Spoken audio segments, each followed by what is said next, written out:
Järjekordselt oleme tagasi, mina olen Toomas Legrand, see on Lege episood. Täna on mul külas väga tänaseks juba päris legendaarne vend ja me oleme Liirises koos Uku Jürjendaliga. Tere Uku! Tervist! Trenn on täna tehtud? Esimene trenn. Esimene? Palju veel neid tuleb täna? Üks veel. Üks on veel?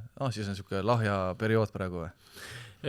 Selle järgi see võtta selles suhtes, et trenn on ikka 2 korda päevas, teen iga päev, aga lihtsalt kergemad trennid, pikemad trennid. Ma just vaatasin, sa käisid, eile oli äkki, käisid ujumas täitsa või? Oli sul mingi story? Ja ikka, et ujumine praktiliselt iga päev teen oma distantsi ära. See on minu jaoks täpselt see, kes ma nii spordikauge, just nagu see fightimine väga mind ei huvita, nii et väga lahe, et sa siia tulid, eks ole. Aga see ongi nagu müstika, et kui ma vaatan su stories'id Instas ka, mul on selline tunne, et sa nagu seinast seina teed. Need trennid, mis sa teed, on kõik nagu erinevad. See amploa on nagu meeletult lai. Et kas see on nagu kickboksi eripära või see on just see, et sa ise oled tahtnud ja su treener on ütelnud, et kurat Uku, teeme 1, 2 ja 3, siis sa arened nagu paremini. Mul on huvitav selles suhtes, mul on nagu treenerid on nagu sõbrad põhimõtteliselt ja me nagu koos improviseerime.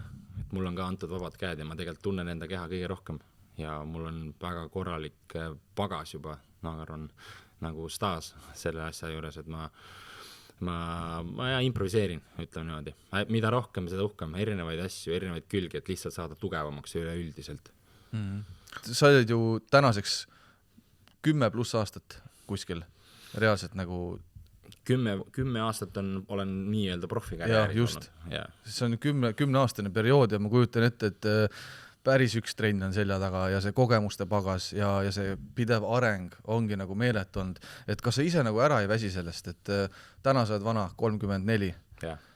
Väsinud ei ole juba või? Kaua sa veel kavatsed nagu fightida, trenni teha nii sellise tempoga? Mis sa ise mõtlenud oled? No väsinud küll ei ole selles suhtes, et mul on nagu kõva kirg on selle asja vastu, et väsin ilmselt ära alles siis, kui keha nagu alla annab, enam ei ole see ja see tuleb alles 5+ aastat on aega. Et venitad 40 välja kuskil ja... No vabalt, ma arvan tegelikult isegi rohkem, kuna ma tunnen, et ma olen selline nagu hilisema küpsimisega natukene. Seda põhjustas, mis? Sa hakkasid hiljem trenni ka siis tegema või? Üleüldse ma tundsin nagu, et kui mina olin mingi 25, siis mul oli täpselt kui tunne, ma olen 18 põhimõtteliselt. Et kõik on erinevad, inimestel on, ma arvan, et see aeg tiksub erinevalt igal inimesel. Seda kindlasti, jah. Et mul on, ma näen ette, et mul on nagu aega veel korralikult. Nii et keha ei ole järgi hakanud andma kuskil poolt. Sest ma vaatan, sa jõhkralt paned ikkagi rõhku ja sa oled sellest tegelikult varem rääkinud ka. Üks asi on trenni teha, teine asi on see taastumine. Eks ole, see on meeletult oluline sinu jaoks. Et sama palju kui Uku trennis käib, ma näen, et Uku istub restoranides ka ja sööb 1, 2 ja 3. Ja, see kõik on oluline tegelikult ja toitumine, taastumine, uni pluss trenn. Ma arvan, need on kõik 25, 25, 25, 25 nagu võrdsed osad. Oled sa mõnikord nagu mentaalselt ikkagi väsinud ka või kuidas sa selle poolega toime tuled, et ma ei tea, mehena ma ütlekski, et tegelikult on ju pohhui, kuidas ma tunnen, ma pean täna trenni minema ja nii lihtsalt on, eks ole. Aga tunned sa ikkagi mõnikord sellist väsimust ka või kuidas sa nagu sellest üle saad, et sul ei oleks sellist perioodi, kus sa, ma ei tea, nagu augus oled omadega? Ikka on, tuleb ette sellepärast, et kui on selline võistluseelne konkreetne mahuprogramm, siis on seda tööd on lihtsalt meeletult 2 korda 2 tundi päevas ja lihtsalt paugutad, sa tead, et sul on lihtsalt vaja nagu järjest teha, sul on seal mingisugune, näiteks jõusaalis on lihtsalt 15 erinevat harjutust ja järjest teed, raskused ei ole suured, aga lihtsalt nagu palju seda kõike ja see on loomulikult kurnav. Pluss siis pikad trennid meil nagu trennisaalis, kus on seal mingi baaritööd, asjad, lapad, värgid, kogu aeg nagu üks ja see sama. Ja mis just ära tüütab on see, et põhimõtteliselt see igapäevas see rutiin tekib hästi tugev sisse, et sa ärkad ülesse, võimled, sööd, lähed korra magama, ärkad jälle üles, paned trenni asjad kokku, lähed trenni, teed trenni ära, jälle sööd, siis on vaba aeg, lähed, ma ei tea, käid massaažis, siis on jälle vaba aeg, lähed sööd, siis jälle paned treenerised kokku, lähed trenni, tuled tagasi, võtad jälle treenerised ära, paned pessu. Kogu aeg see rada on nagu üks ja sama lihtsalt päevast päeva, nädalast nädalasse. No ja sa paned 10 aastat juba niimoodi. Ma ei tea nüüd, kas on nagu, ma hakkan mõtlema, et kas inimesele, kas sul on reaalselt meeletud eesmärgid, eks ole, oma elus, sa tahad ikkagi midagi väga saavutada või sa lihtsalt ei tea, mis oma eluga muud teha. Et kumba pidi see sul ikkagi on? Päris nii ei ole ikka, et väga tugev eesmärk on ja sul on 19 võitu, 15 knockoudiga, eks ole. Mis sa täna nagu mõtled, kui sa ütledki, sa oled nõus kas või surema mingite eesmärkide eest, mis su eesmärgid on? Kuhu sa näed ennast nagu liikumas? Sest ma arvan, et kõik jahivad mingit, ma ei tea, tahavad tiitlivõitu saada, et korra öelda, et ma olen maailma kõige kõvem vend, eks ole. Kas see on see, mis sind ka nagu käivitab või sul on ikkagi mingi suurem pilt tegelikult? Kui nüüd täpsustada, siis jah, 19 võitu kokku mul ja 15 nendest on knockoudiga, aga need on üleüldse profimatsidest kõik kokku. Glooris on mul seis selline, et ma olen 2 matši olen suutnud lõpetada esimese raundi knockoudiga ilusaga ja 2 tükki olen paraku punktidega kaotanud. Aga siiski ma usun, et see selline knockoudi võimekus ja suur potentsiaal knockoudile on see, mis mind nii-öelda aitab kaasa, et ma jälle uuesti saaksin aina paremaid vastaseid endale. Suurem eesmärk ei ole ainult mingi üks tiitel saada või mingi üks kindel asi lihtsalt. Ma nagu mul ei ole see liiga niukene eesmärk. Minu eesmärk, ma olen seda varem tegelikult öelnud ka, on knockouteerida tänased siis staarid, kes on, ütleme, raske kaalus. Lihtsalt nii palju kui võimalik. Ja minu eesmärk, kui ma lõpetan oma karjääri, siis me saame panna kokku sellise knockoudi highlighti, kus on nagu 40, miinimum 40 venda kukub nagu igat pidi. Uku Jürendal highlights. See on minu kõige suurem eesmärk. Sest siis ma enam ei tee seda, särgid. Mul tulevad lapselaps vaatab seda. See on minu kõige suurem eesmärk. Mitte mingi lihtsalt kuskil üks asi saada kätte mingisuguse taktikaliselt kuidagi, nagu ma sul rääkisin, et sa ei löögi teda tegelikult ära, ma ei tea, sa lõid rohkem lõukikke 3 korda, said mingi asja kuidagi kätte. Mul ei ole sellist asja. Vot see ongi see vahe, et see isegi kui on paberi pealt loetakse, et on knockout toimunud, eks ole KO, siis teinekord see on lihtsalt tehniline, ehk siis vend kukkus 2 korda maha, teise korra järel loeti ära, öeldi kõik. Tegelikult on 3 korda. Kui on turniiri matš õhtu jooksul, siis on 2 knockdowni lubatud. Aga ütleme nii, et tegelikult on knockdown, ei ole kaugel knockoutist. Selles suhtes, et sellel mehel vedas tegelikult, olgem ausad, kes knockdowni kukub ja ta kukub 3 korda knockdowni, siis tal vedas. Sellepärast, et kui sa oled ikkagi knockdownis olnud ja sulle loetakse ainult 10 sekundit aega, sa tõused püsti ja sa selle aja jooksul ei ole mitte kuidagi tegelikult võrreldav selle mehega, kes oli ennem knockdowni. Ja vanast olid igasugused arvutmängud tekkenid, vaata. Siis on sul seal tegelikult punane, vaata täiesti. Et kui lihtne on sellist punast venda tegelikult nagu kauaks ajaks magama lüüa või siis nagu veel huulemat midagi. Et mina nimetan knockdowni tegelikult ikkagi nagu väga tõsiseks asjaks.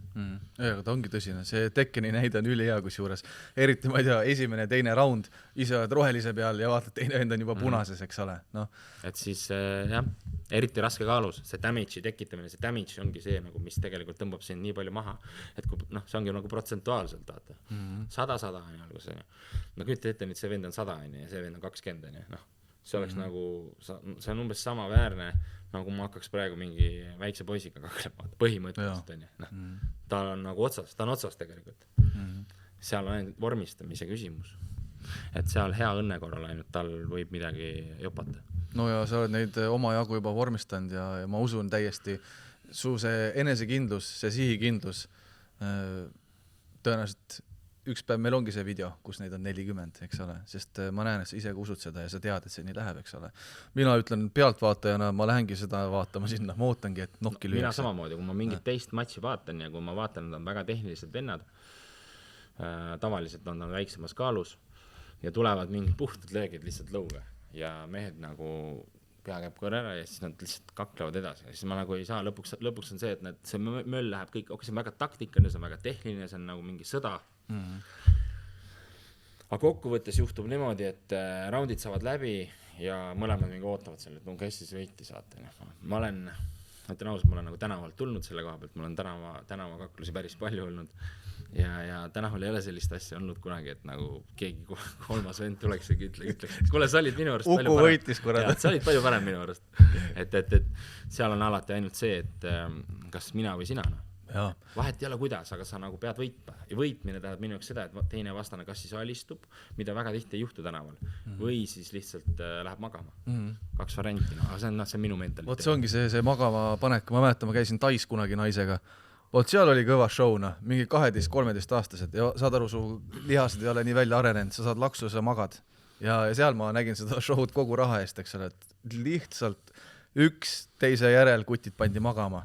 Ja oli väga fun vaadata. Aga just see tänavakakluse pool nagu, mina ütlen ausalt ja üldse, ma enne ütlesin sulle ka, ma olen ühe korra elus ühe venna nokki löönud, juhtus minule ootamatult, mõtlesin täitsa perses vend niimoodi kustus ära, eks ole. Ja ühe korra mind on ennast ka löödud kooli ajal ja nägin linnukesi, olin Sirul ja maas, 7-8 klass.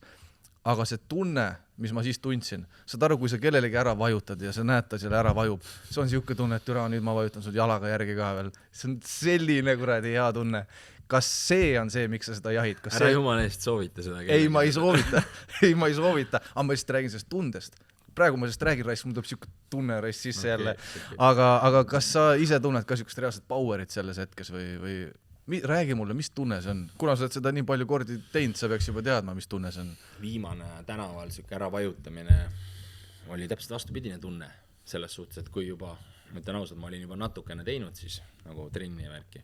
Vaata, kui sa lööd kotti kogu aeg ja lapasid ja mingi kaitsmetega teisi vendi ja kinnastega, sa oled nagu harjunud sellega, et seal nagu ei juhtu midagi. Aga reaalselt, kui tänaval võtad mingi venna võtad peast kinni, kes nagu ei ole valmis selleks, kellel on kael on nagu mingisugune makaron, vaata, ja siis tõmbad samal ajal seda pead alla ja lööd põlvega pähe, vaata, nagu, siis sa nagu tõmbad seda pead, tõmbad nagu kiiremini nende vastu põlve, kui sa jõuad põlve ülestast, et see on nagu, siis on siuke tunne, et nii, nüüd on küll jama lugu, vaata. Et siis mul reaalsus hittis. See oli mul viimane tänava fight, sellest ma sain aru, et see asi järgmine kord lõpeb juba sellega, et inimene lihtsalt sureb ära. Ja sina lõpetad kus iganes siis, eks? Ja. Et see on nagu väga rets ja ma arvan, see on nagu, täna ma kujutan ette, et kui sa vajutadki kellelegi täie jõuga vastu hambaid, väga kergelt ta võibki surma saada, eks ole? No saabki. Saab, no vot. Mitte, et võibki, aga saabki. Et ma ise kujutan ka ette, et mida rohkem jõudus endas näed olevat, seda rohkem sa õpid seda ka kontrollima. See on väga oluline. Sa ei lähe konflikti olukordadesse, et kas täna siis Uku sa pigem näed, kui tekib mingi jama kellegagi, vahet pole kus, eks ole, siis sa pigem ütled, kuule, las see jääb ja kõnnid minema või kuidas see on? Eks siin on selles suhtes hea on öelda, et ma ei puuta mitte kedagi, mitte kunagi, ei ole välistatud, et selline olukord saab tulla, aga need inimesed peavad väga julged olema, ilmselt nad tulevad suure pundiga. Sellisel juhul loomulikult ma löön nad kõik nokki. Aga kui on nagu, ütleme, selline üks-ühele olukord, kus samamoodi keegi on väga agressiivne ja võib-olla tuleb ründama mind, siis ma arvan, et ma teda nagu nokki ei lööks, ma lööks ilmselt lõukikist ära või midagi sellist. Ma nagu ma ei teeks teda nagu, ma ei lööks teda teadvusetuks, ütleme. See, ma arvan, oleks nagu väga halb ja maksast samamoodi tegelikult on ohtlik, et võib ka tegelikult väga vabalt ära surra. Pigem lõuks jala ära lihtsalt sellisel juhul, aga ma loodan, et sellist olukorda ei tule. Ma arvaks ise kõigil hoiatuseks, ärge tulge lihtsalt. Aga fighterid üldiselt kipuvad olema sellised, ma ei tea, vaatame telepildis ikkagi suurte egodega vennad ja ma saan aru, et see ego tegelikult ka toidab sind, eks ole, see on nagu mingi lõke sul. Kas sa ise tunned, kui sa täna nagu ausalt endale otsa vaatad peegli ees, kas Ukul on suur ego või pigem vaatad lihtsalt, et ma teen nii-öelda oma tööd, ma fighdin, see on mu elustiil ja sa lihtsalt võtad sellise suhtumise vastastega, et ma löön su ära, eks ole. Või sa Uku ikkagi mõtleb, et ta on kõigest parem?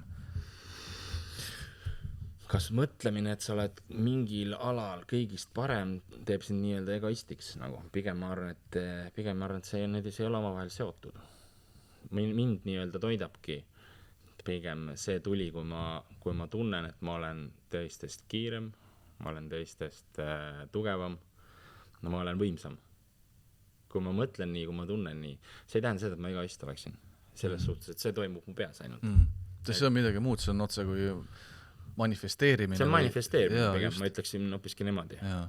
Ma siis tegelikult parandan ennast, see, mis ütlesid, on väga hea, aga ma mõtlen ego siis sellist, et kas Uku lubab endale midagi öelda, ilma et ta siis sellele reageeriks, kui keegi ütleb, et kas sa oled siuke tropp, mis sa vahid, kas see paneb sind käima ja sa tahaks talle ära vajutada või sa täna oled seal, et kuule, mul on kahju, et sa nii tunned, et sa pead kellegi halvasti ütlema, aga see ei kõiguta mind. No see on võimas jah, see on selline asi, mida mul on sult õppida. Sul seda ei ole veel, jah? Ma arvan mitte 100%, aga ma liigun sinna poole, selles mõttes ma teen kõvasti tööd selle koha pealt. Sest see on üks väga, väga keeruline asi muideks, mida saavutada, sest ma ütlen ausalt, see oli ka, vanasti ma olin ka meeletult äkiline. Konfliktidesse satud kergelt, just sellepärast, et ma ei tahtnud, et keegi mulle midagi ütleks, sest ma tundsin, et kuidas sina tuled mulle nii-öelda pähe kusema. See oli see, kus ma tunnen, kes sa oled, eks ole. Ja siis ma tegin oma TikTok'e ja mõtlesin, ma olen juba jumala heas kohas, mind ei huvita, mis inimesed ütlevad. Ja ükskord siis tegin laivi vist ja keegi kirjutas ära Pärnu jõe äärde, tule, sa saad seal kelku. Ja ma mõtlesin, nii, siuksed vennad või? Mis ma tegin? Ma läksin Pärnu jõe äärde ja vaatasin, kes mul kelku tahab anda. Aga ei olnud seal mitte kedagi. Ja pärast seda ma jälle mõtlesin, kuidas on võimalik, et ma räägin inimestele, oi, ärge reageerige ja ole endaga heas kohas ja siis siuke asi pani mind minema kuskile, vaata. Ja ma sain aru, et see on nagu igavesti kestev trenn, vaata, ma peangi endaga tööd tegema. Kas sa teed nagu lisaks musklitrennile veel endaga tööd, nagu kuidas enda hinge eest hoolitsed? Ja kui nüüd tegelikult mõtlema hakata, siis ma olen räigelt rahulikum, kui ma kunagi olin, nagu, et ise ka imestan vahepeal. Õnneks on mul see, et see distsiplineerib see, mida ma teen.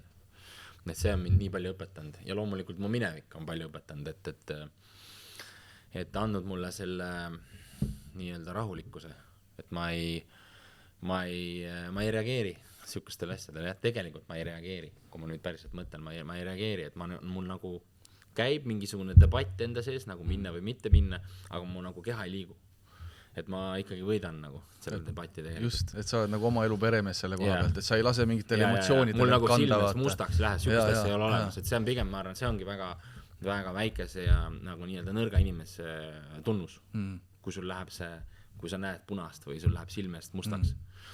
Tavaliselt ütleme, sellised vastased on kõige lihtsamad, kellele silmest mustaks lähevad, aga neil on ainult enda peas see, et kui mul läheb silmest mustaks, siis ma teen nii ja mind ei huvita. Neil on veel kasvuruumi. Kui minnagi nagu ringi nüüd, eks ole, siis enamus mehed lähevad sinna mingi plaaniga, kuni nad siis vastu hambaid saavad ühe korra ja siis on plaan läinud, aga sina nagu teinekord ikkagi tundud niimoodi, et sa nagu kontrollid alati seda olukorda ja kas seal ongi kaasa aidanud see, nagu sa ütlesid ka eelnevalt, et sa oled nagu, sul on see tänavataust, sa oled tänaval kakeld noorena juba ja seal ei ole sellist asja, et käib kell ja lööme kindeid kokku, seal kust iganes võib see löök tulla. Et kas sa tunned, et see on nagu sind pigem nagu hästi kaasa aidanud, et sa oledki ringis, suudad rohkem nagu kontrollida kõike ja sul nii-öelda närvi ei kao ära. Palju see sind nagu aidanud reaalselt on? Kui üldse on? Ringi minemine on kindlasti alati, iga kord on ta selline nagu võiks öelda mitte lihtne kogemus, iga kord, ükskõik kui palju sa sinna lähed, ma usun sellesse, et vahet ei ole. Lihtsalt on see, kuidas sa selle enda sisemise või nagu võitluse võidad sellega, et keha on väga huvitav esine, see teeb ja üleüldse kõik nagu kokku, et mida ta sulle teeb põhimõtteliselt, sa astud sinna ringi. Sul oli just kõik 2 minutit tagasi, sul olid jõhkralt terav, kõik perfektne. Siis hakkad minema mingi, tunned lihtsalt jalad on ülinõrgad, vaata. Aga ma alati nagu räägin endale, kuule, davai, ära hakka pihta jälle, mida sa lähed nagu? Sa õied lihtsalt, see pole mõtet nagu valetada mulle, ma olen jumal, okei. Ja huvitaval komme see läheb üle, see läheb nagu üles, et eks see on tegelikult vaimu teema mingisugune. Ta viskab sulle, annab sulle mingisuguseid siukseid signaale. Aga sa pead ikkagi enda plaani juurde jääma nagu. Sa pead olema tugev nendest mõttevärgatustest, mis sulle sisse tulevad. Sa pead olema nendest lihtsalt üle. Aga miks see hirmus on? Mida sa kõige rohkem kardad? Loomulikult, mida sa ei taha, sa ei taha ju kaotada. Et profi-fightis eriti, väga hull on nagu võitlussport selle koha pealt. Meil ei ole sihukest asja nagu igal muul spordialal, kus on sulle 1, 2, 3, 4, 5, 6 kohta tavaliselt on tublid kõik ju. Ülejäänud 100, okei. neil ei läinud hästi. Aga meil on ju vaata see on-off nagu lihtsalt 50-50. Kas sul on nagu kõige valgem päev põhimõtteliselt, kõige parem päev nõud, et sul on Instagram jookseb kokku vaata, sa ei saa vastata mingi 5 päevaga, ei ole võimalik ära vastata lihtsalt kõikidele. Või tuleb ainult see meie kallis Uku tuleb emalt vaata. Meie kallis. Sa tegelikult oled võimas. 2 varianti vaata. Et selles suhtes on väga karm spordile. Aga selline hirmu tundmine, ma arvan, et see on väga okei ja tegelikult see teeb inimesi kindlasti teravamaks, aga palju sul sellist asja on reaalselt? Hirm on üldse väga kõva motivaator. Palju sul on niimoodi, kui sa lähed ringi, kas sa loed ära oma vastase, et fuck, see vend täna kardab mind ja sa annab sulle boost'i juurde, või sul on nii, et sa lähed ringi ja sa mõtled, et ma olen omadega perses täna, et sa näed lihtsalt, et vastane sind ei karda näiteks, on just see vastupidine asi. Ma arvan, et selline asi on kas siis amatöör tasemel või siis nii-öelda B-kategoorias. Kui sa ei ole, kui sa oled nagu A-kategoorias, ehk siis sa oled glory fighter näiteks, siis ma eeldan, et siuke asi ei loe nagu. Reaalsus on see kõigile inimestele nagu, kes vaatavad ja mõtlevad, et see on teistmoodi, siis mina nagu selles sees olles ma võin öelda, et tegelikult see nii ei ole vaata. Et hirmutamised ja mingisugused sellised asjad nagu ei kehti. Et reaalsus on midagi muud. Reaalsus on see, et kui inimene ikkagi üritab sulle mingisugust mängu nagu mängida, siis sa pead seda läbi nägema. Sa pead läbi nägema seda ja see tegelikult isegi nõrgestab teda. Ma ise just mõtleks sama, et tavaliselt öeldakse, et haukuv koer ei hammusta, eks ole, et miks sa üritad mind hirmutada, kas sa ise tead, et sa oled omadega perses? See tegelikult nõrgestab neid endid. Ja. See on ka üks põhjus, miks mina seda ei tee. Kus sa sellise, sul oli see Darja vist oli ta, eks ole? Darja Albers, kes üldse atleetidele selle mindfulness programmi on teinud ja sina oled selle ise ka läbi teinud, eks ole, aga see, mis sa räägid, nagu ongi, miks minu jaoks on lahe kuulata, vahepeal on see, et sa ütled mingeid asju, mis on väga sügavad. See näitab mulle, et inimene on palju mõtelnud, ka endaga tööd teinud, eks ole. Ja rääkides näiteks sellest mindfulness programmist, et kas see oli see, mis andis sul sellise tõuke nii-öelda natuke rohkem siis võib-olla endasse süübida, saada vaimu jõudu, sest ma ütlen ausalt, Uku, üks asi, mis sinu juures on ülikõva, ongi see, et sul on see vaimu jõud, meeletu vaimu jõud, seda on näha. Aga kuidas sa seda treeninud oled, kuidas sa seda oled kasvatanud või kes sind nagu sellele teele nii-öelda suunas? Alustasin ise nendest igasugustest õpikutest, mis iganes eneseabi õpikud. Tegelikult need on, ma usun, et nendest on tolku. Et sa pead lihtsalt hästi palju neid lugema, sellepärast, et sa saad igalt poolt saad nagu mingisuguse pusletüki. Et ei ole mõistlik võtta üks ja hakata oma elu selle järgi seadma nagu. Samamoodi, et ei ole mõttekas, näiteks ma läbisin selle programmi, et ei ole mingit ühte kindlat programmi, et ma usun, et see on üks suur mosaiik ja igalt poolt on vaja lihtsalt neid tükikesi korjata, et saada lõpuks enda vaimujõud nii-öelda siis, enda pilt, enda maailma pilt. See on jumala õigesti öeldud. See on väga oluline. Ei ole olemas ühte imerohtu, mis terveks teeb, eks ole. Täpselt nagu taastumisel ei ole nii, et ainult üks kreem teeb sind terveks või üks asi. Ei, sa peadki, mis sa käid seal need kuradi, võetakse sul inimnappadega verd või mis selle nimi on? Aga sa mõtled kupumassaaž? Verd ei võet? Ei, teed kupumassaaži, eks ole, siis on lihtsalt mingi füsio, siis määrid mingit kreemi peale, käid külmas vees, saunas, kõik need asjad kokku. Neid on palju, jah. Aga reaalselt näiteks, mis seal nagu veel on? Ütlemegi, Uku tegi trenni ära. Milline see taastumisprogramm sul reaalselt välja näeb? Ma hakkan nimetama siis, mida ma taastumiseks nagu kõike nii-öelda kasutan. Ma teen hingamisharjutusi näiteks, mediteerin. Käin metsas, jalutamas, lihtsalt metsas. Ujun. Tavaline ujumine kerges tempos. Vesi, ma tunnen, et taastab hästi. Massaaž, korralik massaaž. Aeg-ajalt tuleb kiropraktika juures käia. Aeg-ajalt füsioterapeudi juures. Siis on loomulikult mulle meeldib käia külmas vees, istumas, jääkülmas vees. See on minu arust parim üldse, mis saab olla. See taastab lisaks kehale ka nagu vaimu päris korralikult. Mõtlen, mis mul veel on taastamiseks. massaaž on, ma ilmselt seda juba ütlesin, noh, ja neid massaažiliike on ka nii palju erinevaid, et sa saad seal igat pidi seda kõike nii-öelda teostada, et ma panengi kogu selle, noh, saun ilmselt vist ei olnud, ma panen kogu selle pildi kokku. Et see ongi kogu mu taastamine. Aga vaimu jaoks, kui sa näiteks ütlesid, et sa mediteerid, kas sul on, sa oled otsinud endale mingid programmid, mida sa järgid või... Mul on teistmoodi meditatsioon. Ma teen varjuboksi. See on minu meditatsioon. Et mulle meeldib see palju rohkem. Mulle ei meeldi nagu lihtsalt mingi istuda ja olla lihtsalt nagu. Mulle meeldib sama läbi liigutuse meditatsiooni. Aga kas sa kaod sinna siis ikkagi ära? Täiesti, jah. Ma teinekord teedki varjuboksi ja unustad ennast ära 3 tunniks. Ilma nagu non-stop, lihtsalt. Mul nagu, minu jaoks on see nagu parim kardio, parim meditatsioon, parim puhkus ja no ta teeb su liigutusega loomulikumaks, kogu aeg aina loomulikumaks, kuna sa käid kogu aeg seda läbi. Ülihea ikka. Külmast veest rääkides, ma ise harrastan ka seda sama asja, eks ole, sul on vist see külma vann täiesti või?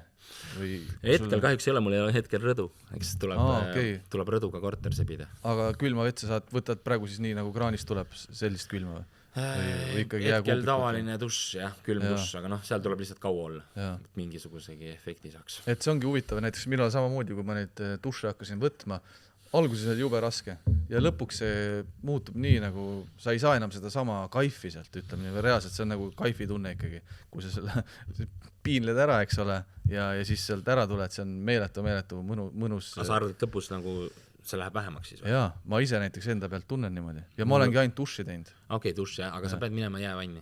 Jäävann on teine asi, et noh, see ei muutu kunagi mugavaks. See ei muutu kunagi niimoodi, et kui hea on. Võib-olla ainult see esimene sisse minemine läheb nii-öelda nagu, et see on see tavaline teema, võib-olla esimesed paar korda muidu mis asi see on, aga raske on ta alati, ühtemoodi raske. Ma võrdlen seda näiteks ringi minemisega, et nagu see on alati nagu väljakutse ja enese ületamine. Aga kui valmis sa oled ennast ületama, kui lihtsasti sa suudad ennast ületada, kui nagu selles on küsimus. Ja see käib sul täna suht lihtsalt siis, kui iga päev vanni hüppanud. Esiteks vaimid asjad, ega mul ongi natukene vaja siin kuskil mingisugust pidureid ka tõmmata. Mul on see enese ületamine olnud ka suureks vaenlaseks tegelikult, kui ma noorem olin. Ma treenisin alati vigastusteni ja veel rohkem. Kui oli juba niimoodi, et räigelt valutas, siis ma keerasin veel gaasi põhja. Nagu ei huvita, lihtsalt murdus ära jalg, vaata. Põhimõtteliselt hüppeneeriga hüppasid, nagu veits nagu valutab. Okei, las olla, vaata. Ja lasid veel lihtsalt edasi, kui nii lihtsalt jalaluu murdus pooleks. Et see näitab seda, et ole nagu ettevaatlik nendega.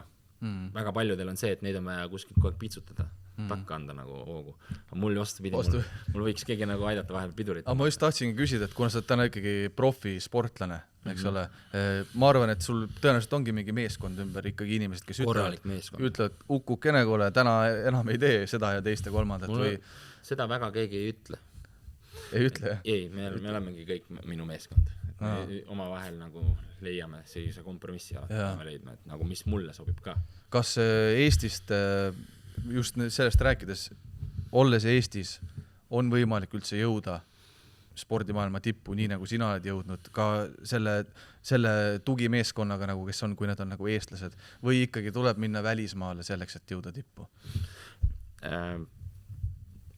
Ütleme nii, et välismaal tuleb käia, et elama seal ei pea tõenäoliselt. Mina näiteks, ma tunnen niimoodi, et mul on praegu ainukene, millest mul on puudus, on sparringpartnerid, kuna Eestis ei ole lihtsalt kellegiga sparrida.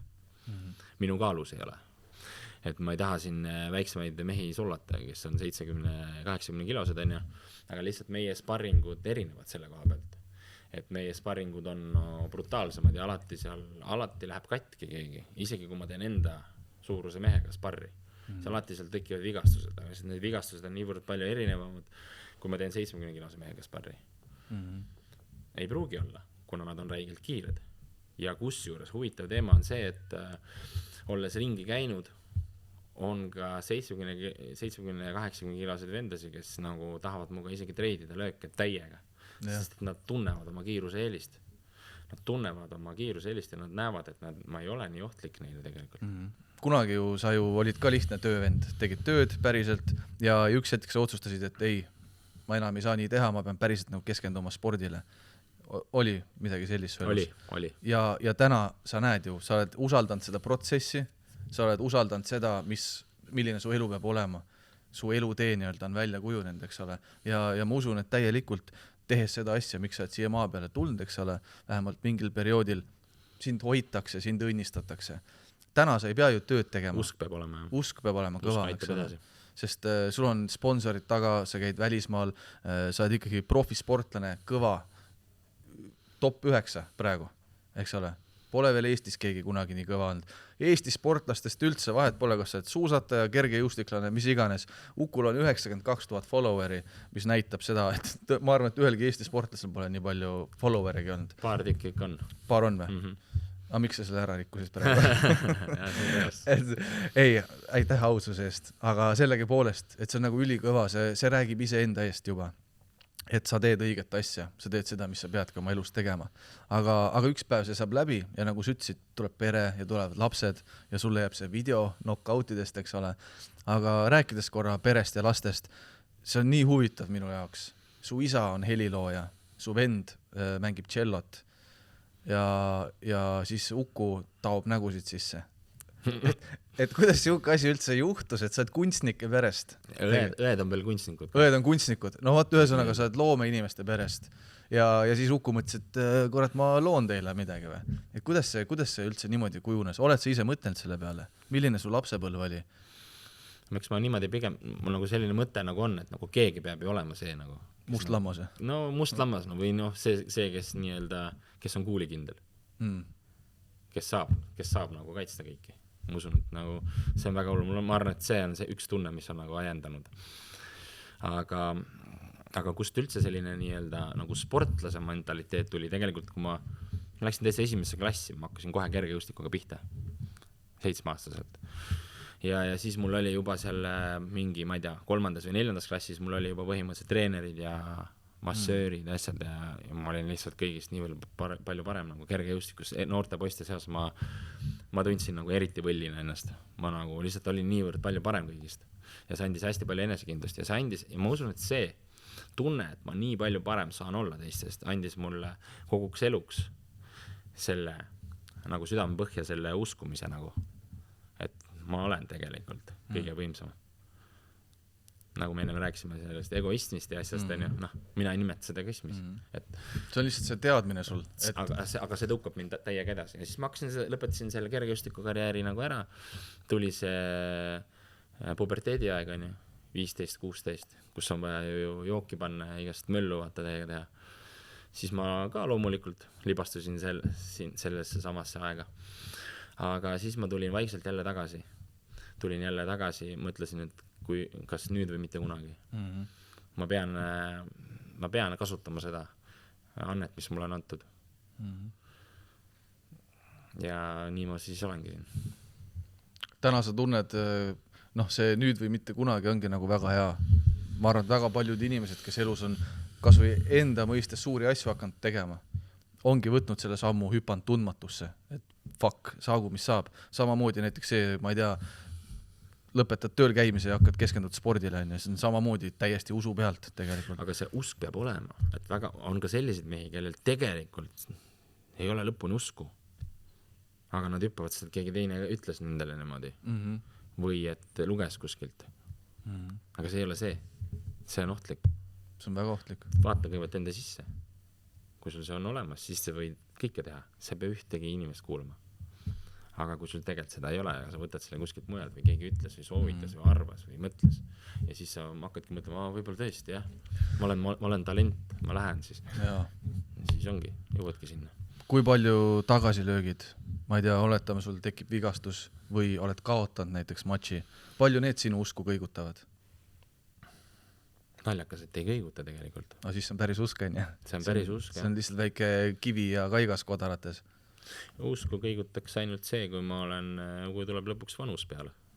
Siis ma usun, et ma õigel ajal näen ära selle. Et ma ei ole nagu, ma ei usu nagu, ma ei ole nagu hull peast, et ma lihtsalt mingi, ma lihtsalt usun. Et ühel hetkel on kindlasti reaalsustaju ka tuleb.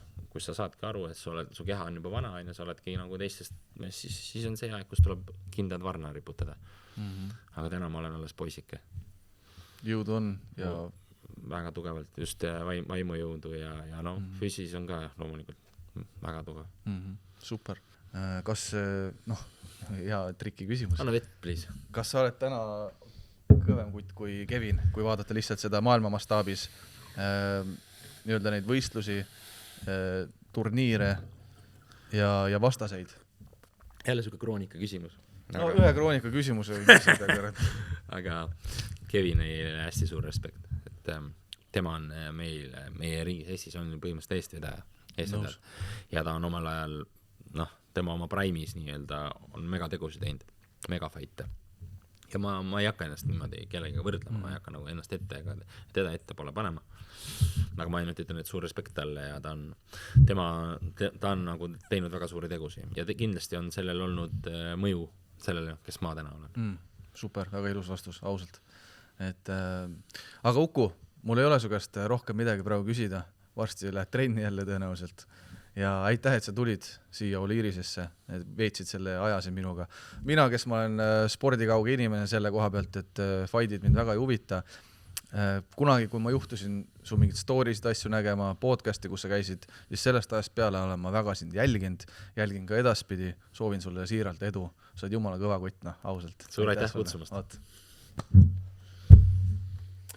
Selline oli meie saade täna, loodetavasti meeldis, tuli üks kroonika küsimus ka, eks ole, aga mis te ära teete, ma alles õpin seda värkisin. Ja mina olen Toomas Legrand, järjekordne väga lege episood ja Uku Jürendal käis külas. Olge tublid ja näeme varsti.